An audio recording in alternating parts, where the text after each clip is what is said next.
Hey guys, I was hoping, looking at the steering box, this older style here, and how the frame is wider back there, comes narrow where the cross member was, stays narrow all the way up to the front. This is what I was talking about. The front of the frame rails were actually closed or capped or whatever. I cut them to put the tow hooks on there, but it's narrow. I can go, let's see here, outside to outside of the front of the frame rails, like 28 and a quarter.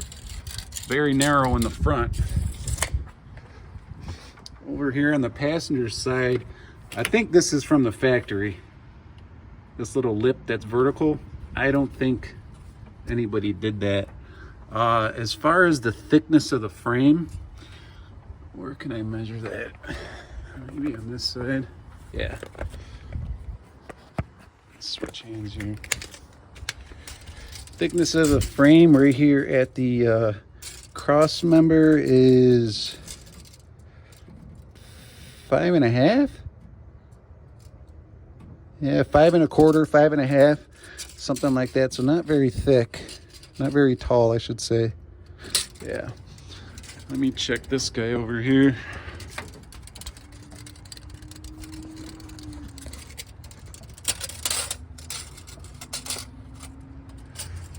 It looks like just under, yeah, like 5 1/4. 5 1/4 on the frame height. As far as the front suspension,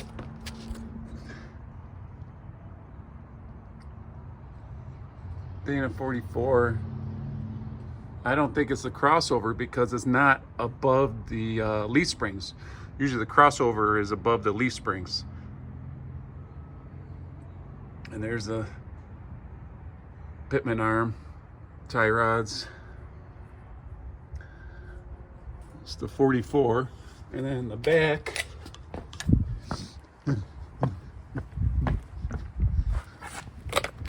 this is what I thought was interesting, is that whatever year this is, both rear shocks are mounted in front of the axle instead of one being behind and one being front. Another 44 here. See the frame going up there, goes to the back. Little cross member here, goes up towards the front. I'm not sure what this cross member is here, but I had to make that bracket to get it to fit. And then the front shock's there. The back, actually I can measure the front. I'll measure the front leaves quick, just to get a quick measurement. Hang on one second. So the front leaves are about, from bolt hole to bolt hole, bolt to bolt, 43 3/4 for the front leaves. 43 3/4. So I remember when I was looking at springs for this, here's the rear shackle mount, the front shackle up there.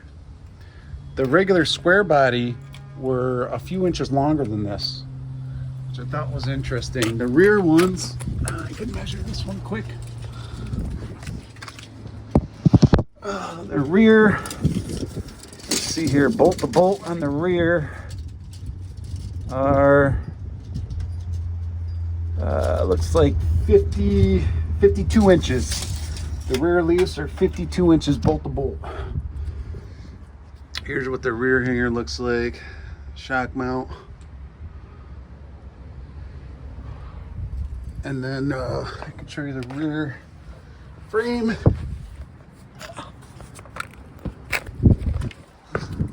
Kind of hard to see.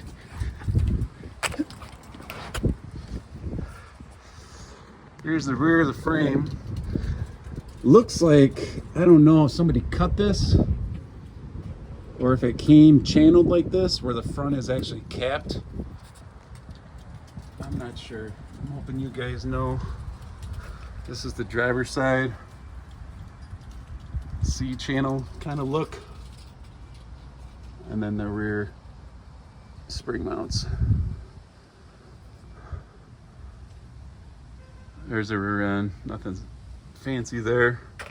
Guy was talking about the U-bolts and counting the bolts, but I don't know how the hell that works when the 10 bolt and the 44 can be changed.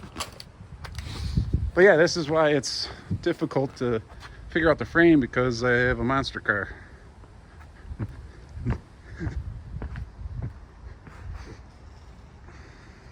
'70 Chevelle. Another guy was talking about the hubs. Seems like the standard 10 bolt 44 hubs, manual locking.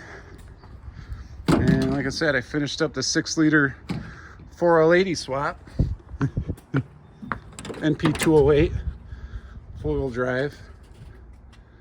But yeah, now I'm just piecing parts together for steering, suspension, and I'm hoping to find out what year and model this actual frame and drivelines from. That way it makes it easier to have replacement parts and get the right measurements for stuff. All right, thanks guys. All right guys, frame height, figured this would be better. Back behind the transmission cross member, looks like it's, I don't know, 5 7/8 total height of the frame back here. Hopefully that'll help you guys.